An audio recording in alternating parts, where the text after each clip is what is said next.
Hello and welcome to the Sensibly Speaking podcast. This is Chris Shelton, the critical thinker at large, coming at you for show number 60. My goodness, we have done a lot of work here. And I think as we've been going on, I'm just going to say I am really happy with the way that this show is progressing and moving forward. And I hope you guys are too. And I really hope that you are not only pleased with the things that I am putting out there for you, but that you'll take the time to give me some comments and feedback on what you think, because I want to know what's working and what's not, and what you like and what you don't, what you want to know about and what you don't, and so that I can produce a show for you that is entertaining, informative, and educational. So, with that being said, we were going to have an in-studio guest this week, but circumstances prevented that, and he'll be here next week. So, I thought that I would talk about something relevant to our current election cycle and what's going on in current events, but also try to forearm you all with some information that might be relevant in the election's aftermath. So, here we go. Voter rights.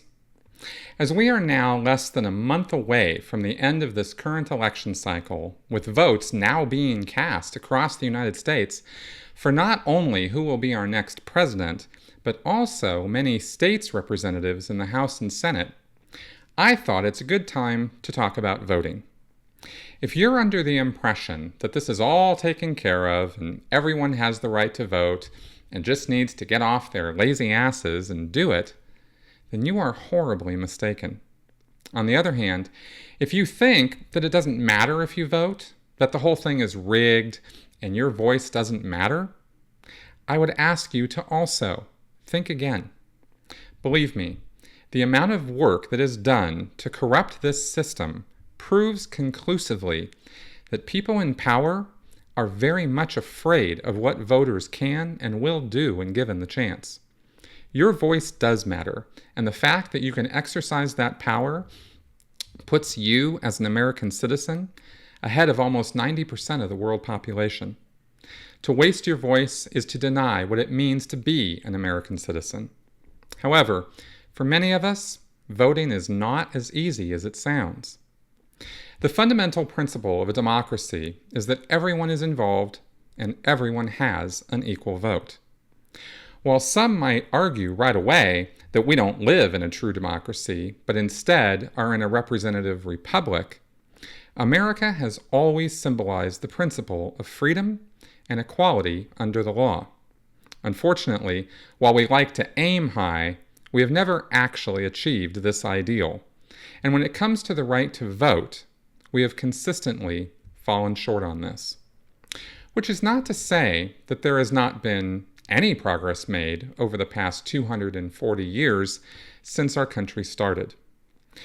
Back in the days of our founding, our Constitution granted each state total power to determine voter qualifications for its residents, or at least that is how it's been interpreted. The language of the Constitution is difficult, to say the least, and interpreting what our founding fathers intended has been the often difficult job of lawyers and Supreme Court justices. What was clear from the start, though, is that if you were not a free white man who owned property, your political opinions did not matter. Indians, blacks, and women had no right to vote or take part in any of the election process, a tradition of almost every country which had voting going as far back as ancient Greece. The exceptions were few and far between. History shows that those who have the power to vote have been reluctant to share that power because in a civilized society, voting truly is the ultimate means of getting anything done. People in power know that if you give that right to everyone, they themselves may feel the wrath of those they have oppressed or taken advantage of, and fear of that trumps considerations about equal rights under the law. However, as we have evolved our voting process, we have become less and less hypocritical as a nation. It started after the Civil War with the Reconstruction amendments. The 13th Amendment abolished slavery in 1865. The 14th Amendment gave equal protection under the law for all persons in 1868. And the 15th Amendment prohibits discrimination in voting rights of citizens on the basis of race, color, or previous condition of servitude. Now, society and cultures being what they are, just because lawmakers pass laws doesn't mean everyone jumps up and down in joy. Racism and sexism are as old as mankind, and we don't give up our prejudices just because some lawmaker in some far-off place tells us that we've been thinking wrong all our lives.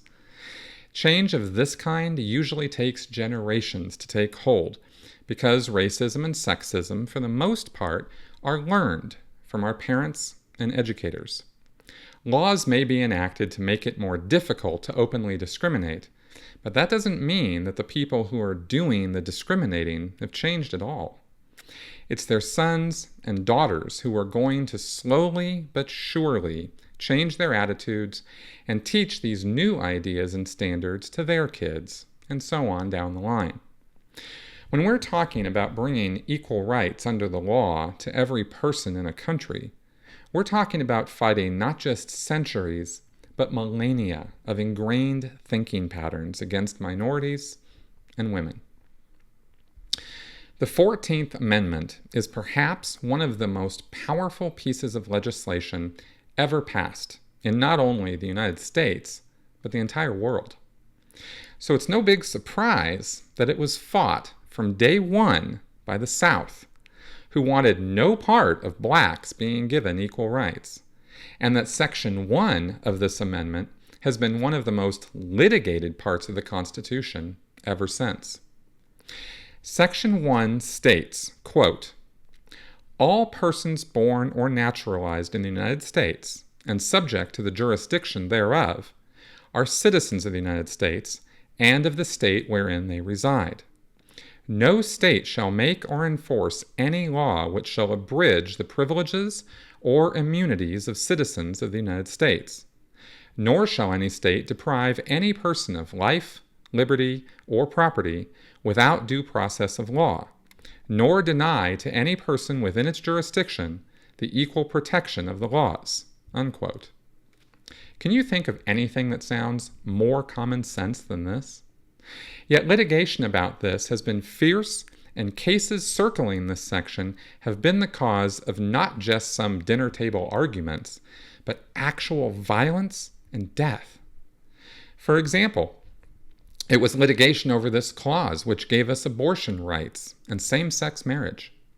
It took intense work over this amendment for Brown versus Board of Education to happen in 1954, nearly 100 years after the amendment was passed, to finally end racial segregation. And we all know what a struggle that was. There are some people who have very deeply vested interests in keeping the rest of us from having equal rights under the law. Whether their reasons are religious, political, or economic, we still have a long way to go before all of us will truly be on a level playing field. So, it's no surprise that while the language of the Reconstruction amendments should have included women's right to vote, it did not. On the heels of abolitionism came women's suffrage.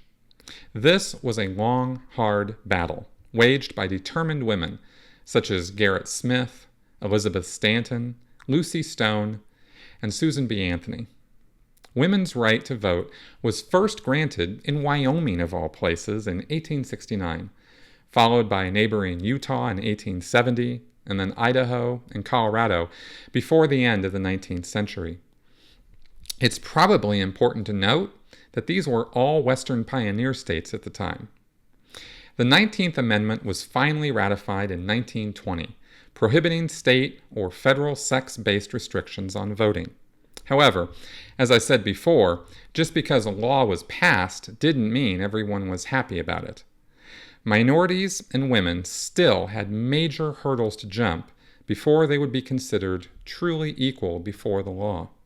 For example, when the Supreme Court decided on Brown versus Board of Education in 1954, Southern whites in Virginia began what they called a massive resistance, led by State Senator Harry Byrd. They closed schools and even an entire school system to attempt to block racial integration and passed state laws to fight the federal ruling.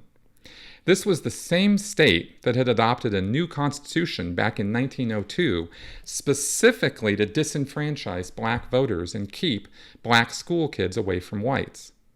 And they are only one example of the slow burn that white supremacists felt about federal laws giving equal rights to blacks and women. We see this same kind of thing happening right now in North Carolina, with that state fighting federal laws giving equal rights to LGBT citizens. All of these states were on the wrong side of history, and many of them have now turned away from their racist background and gotten with the program. But it took a massive push from enlightened citizens and forward thinkers in government to push these states out of the Dark Ages. The Civil Rights Act of 1957 was a step in the right direction. While Brown versus Board of Education had made the right call, Congress needed to step up and enforce this through legislation. There were elements in Congress who wanted nothing to do with it, and to this day, the record for the longest filibuster in history goes to South Carolina Senator Strom Thurmond, who talked for just over 24 hours straight to try to keep the Civil Rights Act from being voted on. The bill passed through, and its goal was ensuring that all Americans could exercise their right to vote. You see, just because laws and constitutional amendments existed at the federal level guaranteeing the right to vote, that doesn't mean they weren't effectively blocked at the state level by discriminatory voter registration laws. These laws are designed to introduce roadblocks to people voting because, let's face it, we are a nation of lazy idiots who are only going to do something like our civic duty if we can easily fit it in between episodes of the Kardashians or on our way to or from work.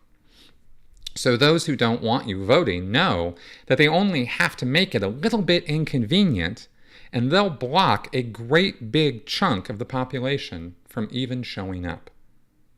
The southern states were the first to get in on this, passing new state constitutions and laws after the Civil War and the Restoration Amendments, which put things in place like poll taxes, literacy tests, and grandfather clauses. The 15th Amendment clearly states that the right to vote shall not be denied or abridged, but it wasn't until 1915 that the U.S. Supreme Court struck down Oklahoma's grandfather clause, calling it, quote, repugnant to the prohibitions of the 15th Amendment, unquote. However, while grandfather clauses were killed, this didn't stop the southern states from enacting new laws to sidestep the federal laws. It's a testament to human beings' creativity that they will go to any lengths they feel necessary to come up with new and exciting ways to trample the rights of others when they feel justified in doing so. And as I said before, it's also a statement of how afraid these lawmakers and politicians were of the voting population, that they went to all this trouble in the first place. If it was so easy to just rig an election, none of these voter registration laws would ever have been passed. Of course, it wasn't just blacks who were excluded. Other minority groups have also been discriminated against from the very beginning of our country, such as Native Americans, Asians, Hispanics, and other language minorities. So the Civil Rights Act of 1957 tried to counter this state-level corruption of the voting process. It set up a federal civil rights commission to gather information and make a final report to the President and Congress about voting inequities and discrimination. It also set prohibitions against intimidating, coercing, or otherwise interfering with federal elections. However, this had been heavily watered down in order to get the bill passed at all, so it was difficult to enforce its provisions. White supremacists still felt empowered to burn African American churches and voter registration centers and physically attack black activists, including women and children. It was during this time that Martin Luther King Jr. started becoming active and the civil rights movement really gained momentum. Nonviolent demonstrations and protests attracted the notice of the entire country. In the summer of 1963, voter education and voter registration drives were being assisted and worked on by civil rights movement members in Mississippi. The following year, the summer of 1964, was known as Freedom Summer, with a volunteer effort made to register as many black voters as possible in Mississippi, which at that point was still excluding blacks from voting almost entirely. Hundreds of whites and students from the North went there to participate, and the violence the entire effort was met with was out of control. 80 of these Freedom Summer workers were beaten. 37 churches were bombed or burned. 30 black homes or businesses were also bombed or burned. 4 civil rights workers were killed. 4 others were critically wounded, and at least 3 blacks were outright murdered. And it wasn't just degenerate hicks and illiterates who carried out these killings. Members of Neshoba County law enforcement and local business owners were part of a 10-man lynch mob, which killed 2 white men and a black man who got a flat tire in the wrong place at the wrong time. It took this level of violence to wake up the rest of America, though, to what was going on in the closed-off South, where the murders, beatings, and civil liberties violations against blacks went largely ignored by the rest of the country.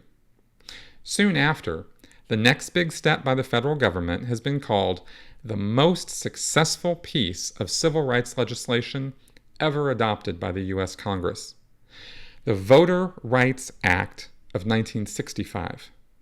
This was when the U.S. government said enough was enough, with states basically pissing on the Constitution.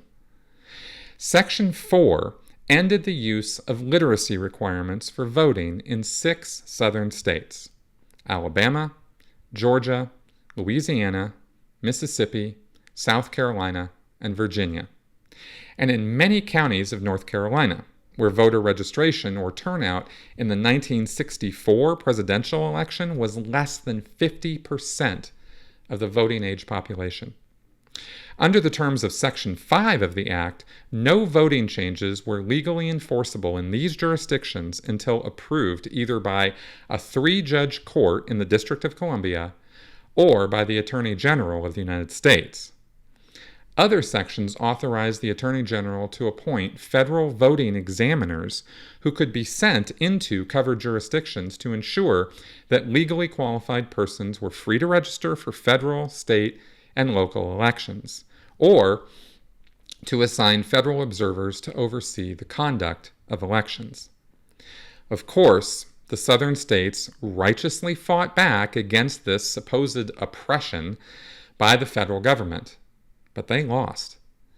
As the Supreme Court put it in its 1966 decision upholding the constitutionality of the Civil Rights Act, quote, Congress had found that case-by-case litigation was inadequate to combat widespread and persistent discrimination in voting because of the inordinate amount of time and energy required to overcome the obstructionist tactics invariably encountered in these lawsuits.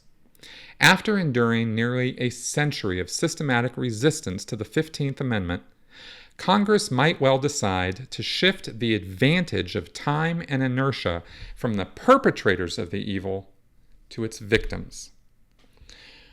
For those of you out there who think that the federal government exists only to trample your rights and take away your constitutional freedoms, I'd ask that you review your history a little more closely and perhaps look at what laws your states have passed that take away the rights of average citizens based on race, color, gender, or sexual orientation.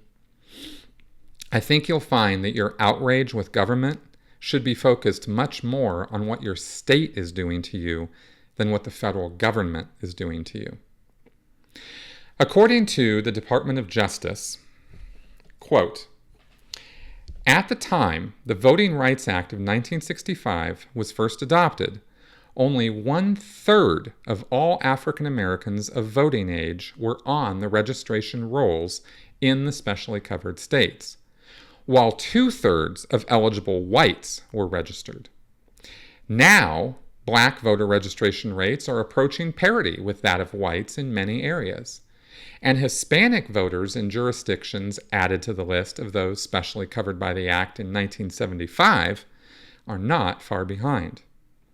Enforcement of the Act has also increased the opportunity of Black and Latino voters to elect representatives of their choice by providing a vehicle for challenging discriminatory election methods, such as at-large elections, racially gerrymandered districting plans, or runoff requirements that may dilute minority voting strength.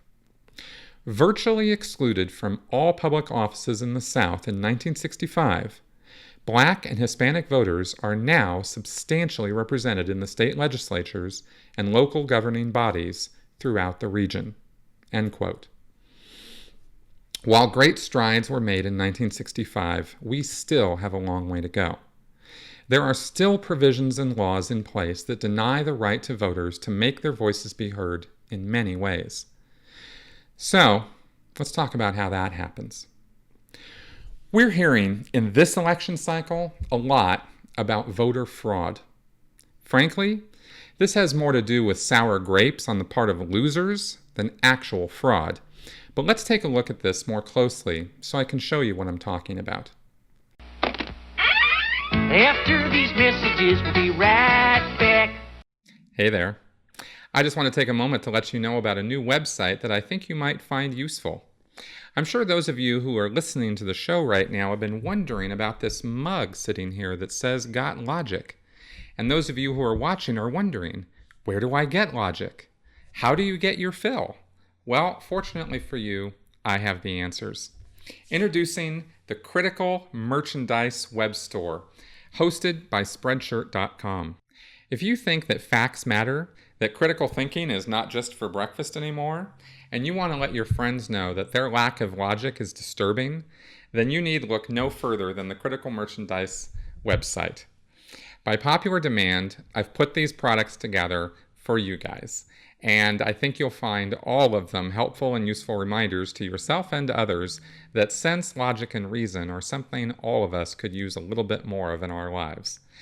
Check out Critical Merchandise Store by either using the link below on this channel or by looking on sensiblyspeaking.com at the Critical Merchandise link at the top of the page.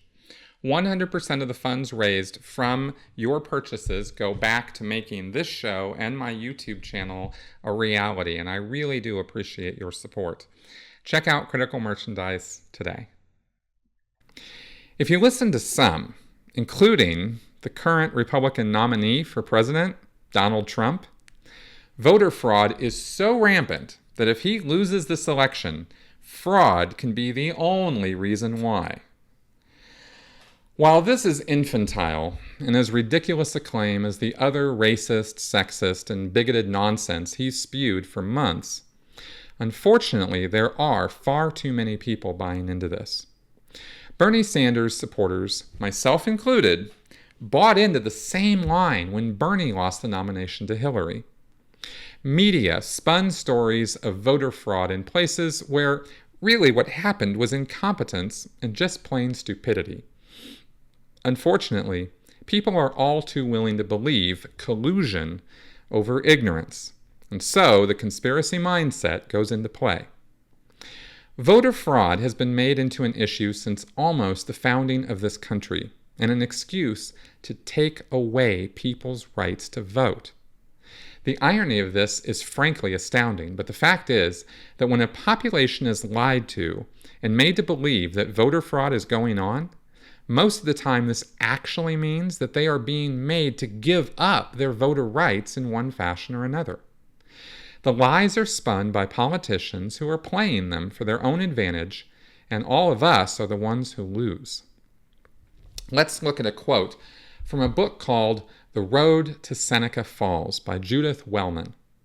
She is talking about women's suffrage, but brings up how voter fraud was actually used to disenfranchise women who originally had the right to vote back in 1776 when this country was first founded. Quote, voting was a central attribute of full citizenship.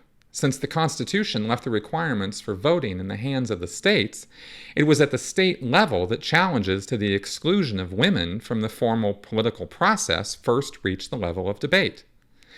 During the Revolution itself, most state governments failed to deal with the issue.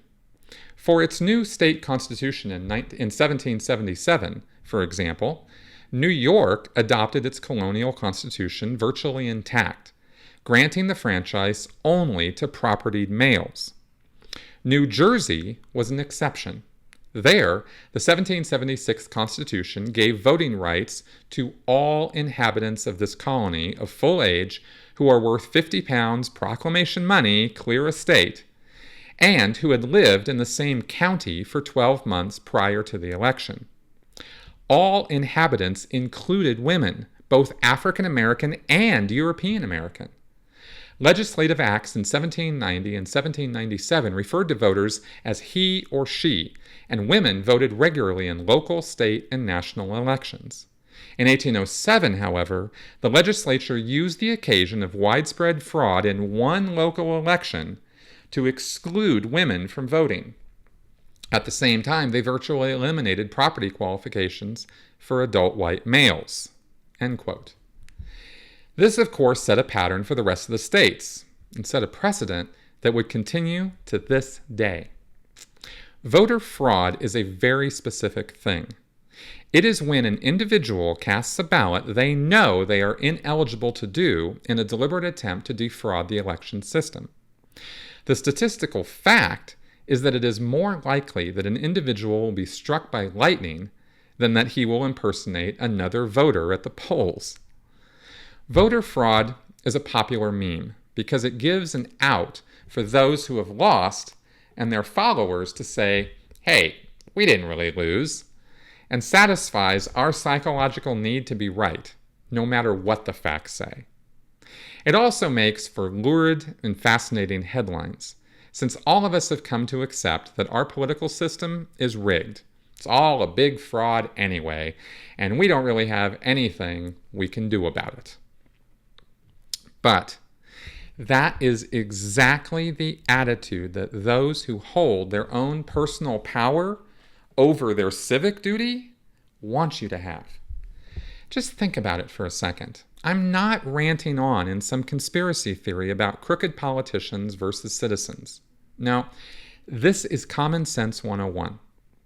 If you were the kind of person who had power and influence over others, and you wanted to keep it that way, and you held an elected office where voting was how you stay in power, then influencing voters to simply not show up to vote at all would be the best way for you to remain the incumbent. What's more, we have a craving for bad news, intrigue, and controversy. What, you think news media feed us a regular diet of bad news and horror stories because we don't like it? No, not at all. A great number of us feed on bad news like vampires, and allegations of corruption and wrongdoing on the part of our elected officials feeds our human need to hate those who have more power than we do.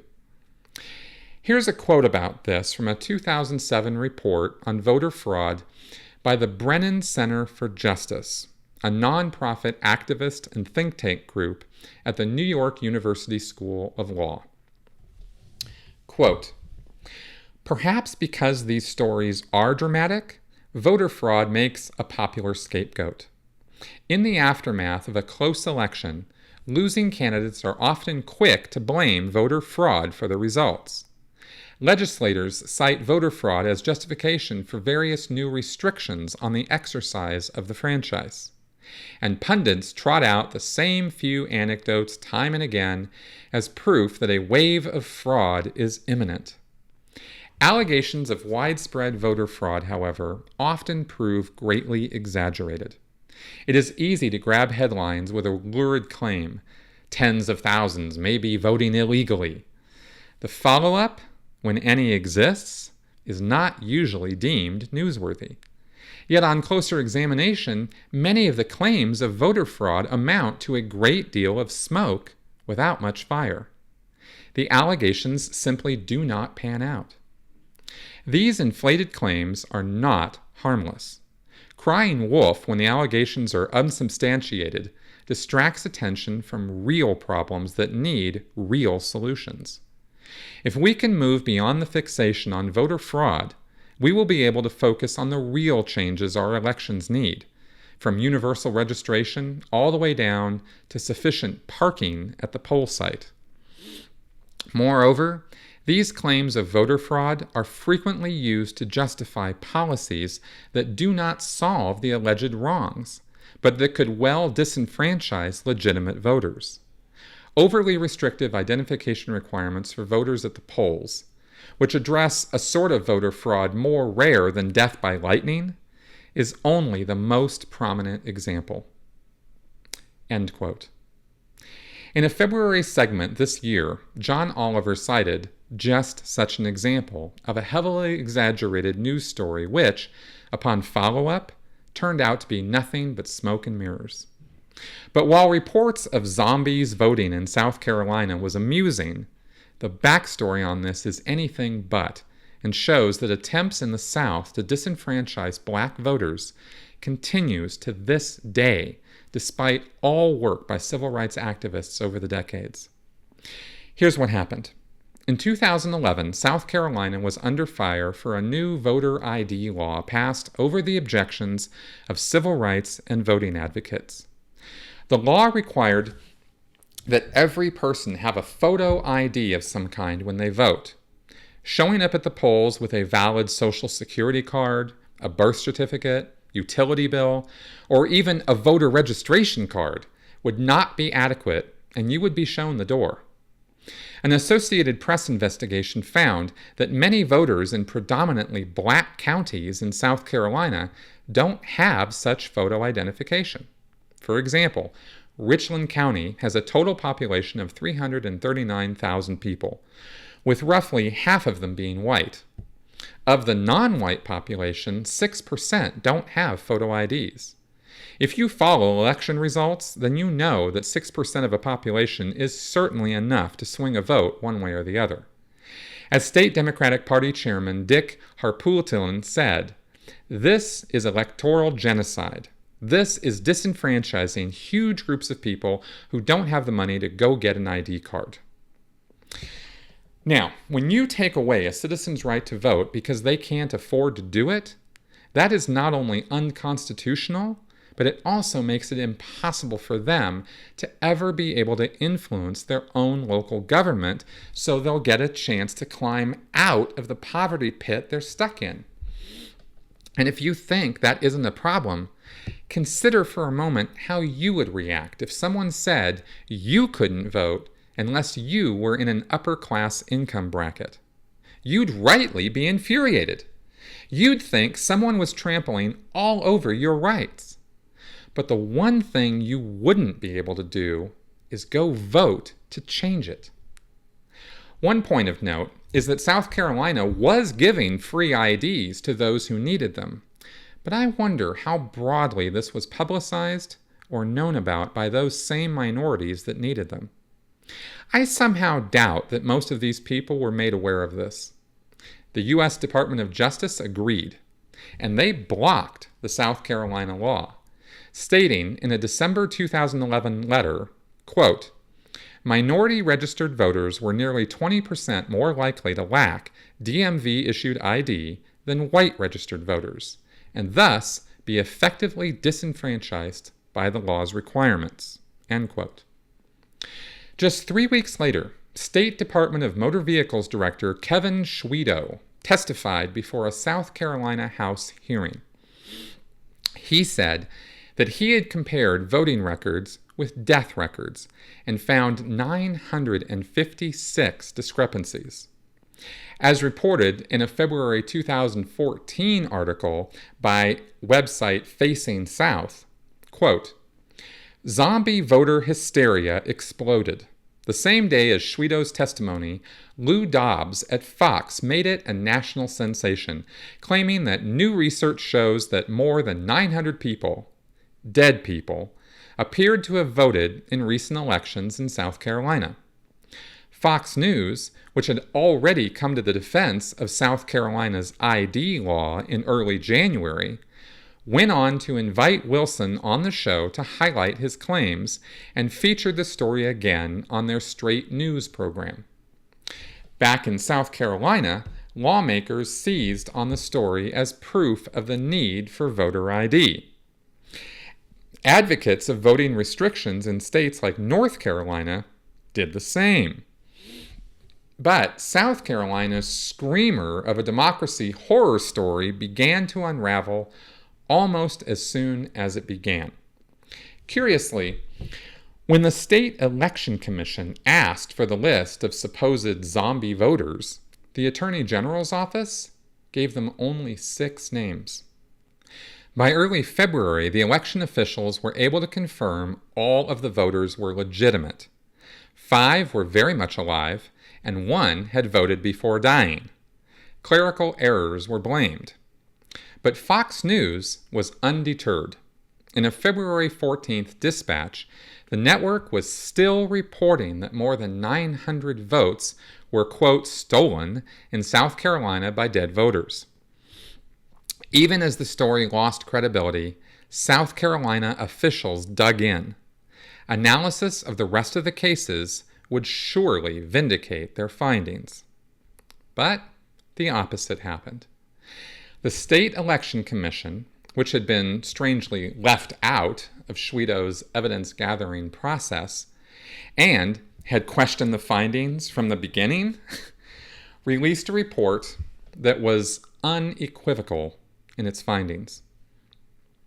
They said, in 197 of the 207 cases examined, the records show no indication of votes being cast fraudulently in the name of deceased voters. Research found each of these cases to be the result of clerical errors, bad data matching, errors in assigning voter participation, or voters dying after being issued an absentee ballot. In 10 cases, the records were insufficient to make a determination. What about the rest of the cases? As Corey Hutchins of the Columbia Free Times reports, it would take more than 1,000 employee hours for the small staff of 15 to investigate them all. Despite the cost, and that the conclusion will likely be the same as before, South Carolina Republicans aren't swayed. As NPR reports, the State Attorney General's office in South Carolina said in a statement Thursday afternoon that the question of dead voters is still being investigated by the State Law Enforcement Division, and that no final answer to this problem can be determined until that investigation is concluded. End quote. The zombie story finally got a knife in the brain in July 2013 when the Washington Post reported that a 476-page report by the State Law Enforcement Division showed there was not one iota of truth or validity to any dead voters, and that all of them were explained by clerical errors, bad data matching, and the like. What's more, even if all of them had been fraudulently voted, they were a part of a total vote cast of 1.3 million votes. Hardly a swaying percentage. This report never would have seen the light of day at all if a certain reporter had not filed a Freedom of Information Act request to get it. There were no press conferences by the governor, no statements by House representatives, or even by the guy in the DMV who had started the whole mess. Had it been left up to them, their lies and exaggerations about the whole matter would have remained in the public record, and the impression of rampant voter fraud in South Carolina would have continued to be used to justify taking away people's right to vote. If you dig deeper into these stories, you find the same narrative repeated over and over again across the entire United States. Don't even get me started on Texas, where some of the most discriminatory and blatant voter discrimination in our country happens. But it goes far beyond Texas. Officials who are desperate to fool you tell you that voter fraud is rampant and that our election process is being corrupted by you, the voters. When you hear voter fraud, what you should be thinking is voter con, as in you being conned by your elected representatives so that they can get you to agree to give away your rights. Yes, our election process is not perfect. Mistakes get made all the time. People who have convictions may think they're eligible to vote and try to do so. Technological glitches can happen with voting machines. Or worse, unethical campaign managers could send out flyers spreading misinformation about the proper locations or procedures for voting, or even send thugs out to intimidate people from voting. But all of these things are not voter fraud. An August 2014 investigation by the Washington Post actually found that voter ID laws wouldn't even be the solution to actual fraud that does happen.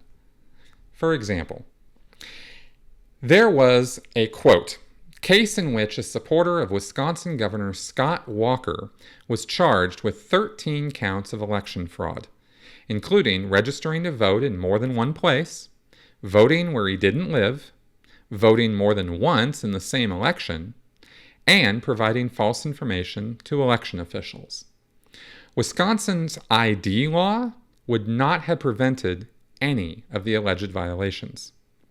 This sort of misdirection is pretty common, actually. Election fraud happens, but ID laws are not aimed at the fraud you'll actually hear about. Most current ID laws, Wisconsin is a rare exception, aren't designed to stop fraud with absentee ballots. Indeed, laws requiring ID at the polls push more people into the absentee system where there are plenty of real dangers. Or vote buying, or coercion, or fake registration forms, or voting from the wrong address, or ballot box stuffing by officials in on the scam.